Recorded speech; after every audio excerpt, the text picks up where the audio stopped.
All right, hey there. Who are you? My name is Traquan Martin. I go to UWM. I study sociology and minor criminal justice. I Nice. work for MPS Team Up. Very cool. How did you get involved with Outlet? One day I was working and I was looking up scholarships, and Kathleen told me about an opportunity that Outlet had. So I signed up for Outlet and started reading the book for the students, and I ended up really liking the book. So I finished it, and then I did a community service. I was really good. Nice. You had mentioned that you are attending UW-Milwaukee for sociology, and what got you interested in sociology?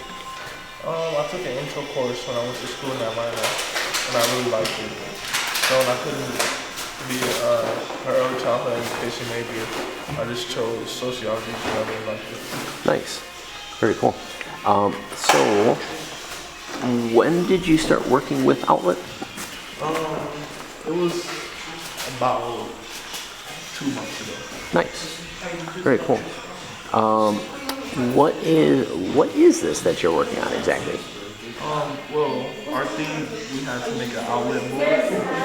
So I started out with the open pit, where you're going to toss a bean back into the open outlet, push the outlet down, and then plugging people in. It's like one of the outlet quotes and mottos. So then we use that to plug into the P and wrap around as a vine, because the kids visit the garden and they can see why it's growth. And then it's going to the bottom to be plugged in. Nice. Very cool concept. If there were a student that were kind of curious about joining Outlet, but maybe they had some reservations and they were kind of like a little skittish, they weren't quite sure if they should or not, what might you say to them? I mean, I probably would tell them that all the great opportunity that Outlet has to offer, about the scholarship information they have, about all the volunteer work they do, and just tell them about how great the organization is becoming, and the growth that they have already. Nice. Well, thank you so much for your time, and I look forward to seeing the final product of this. Thank you. All right, take care.